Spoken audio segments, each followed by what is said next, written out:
The contact between Mr. Budnick and his wife and children? Yes. hmm It's an obligation of the educational requirements of diversion? Yeah. And you can't motion the court as a petitioner for dissolution of marriage? Yes. Without allowing for me to do what I've been taught during the educational requirements.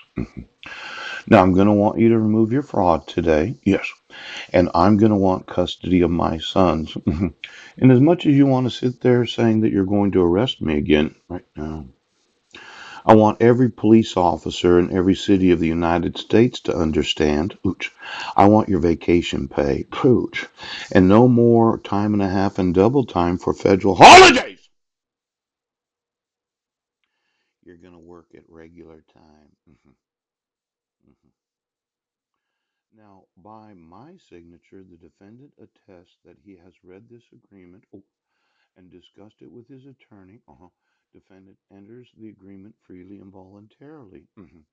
I entered this agreement after I had satisfied, yes, the educational requirements of diversion, yes, with the intention that when I moved back to Washington State, the court would have gotten a copy of this. Yeah, they would have realized the importance of the education that I had received, and they would have disallowed the petitioner to motion the court for dissolution of marriage without at least attempting, yes, reconciliation and the parenting of the six minors named. Now, for Jessica Lee Hodges, right now, this thought that I'm crazy, yeah. Well, I'm the one that did the education. Yes, I'm the one that went to court on Guam. Now, this matter came before the court on November 29th of 2011. Yes, yes. The court having read the above agreement, the court read the agreement. Yeah. Orders that defendant is placed on unsupervised status. Yes. The trial dates are vacated that upon successful completion of the diversion period, with the requirement that the defendant is allowed to utilize the education received, this matter will be expunged. Yes, pursuant to 9 Guam Code. Yes. Now, it does not prevent the defendant from leaving the island so that, yes, reconciliation could have been attempted, yes, and the parenting of my 5 sons could have been accomplished so there would not be any more reported incidents, yes, of domestic violence and child abuse. Now, I'm going to get to suing. Do you understand, Judge? Yes.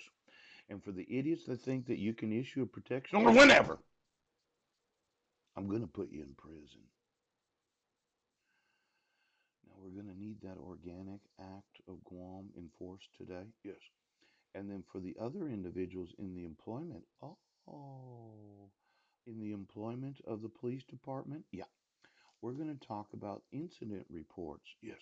Because I've been sending you emails that you wanted to say I was harassing. Yes.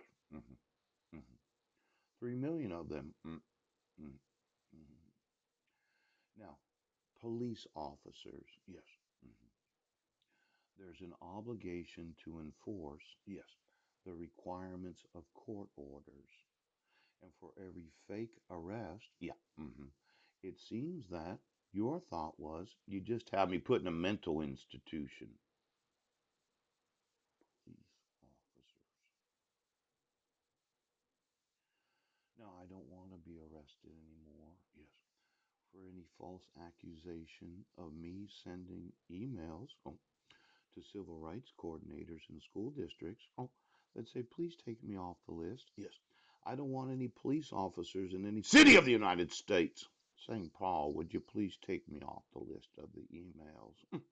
When I inform you of a crime, yes, and it's a felony, the expectation is you get arrested. Now, you gave custody, exclusive continuing jurisdiction of my sons, yes, to my wife, yes, without any jurisdiction of law.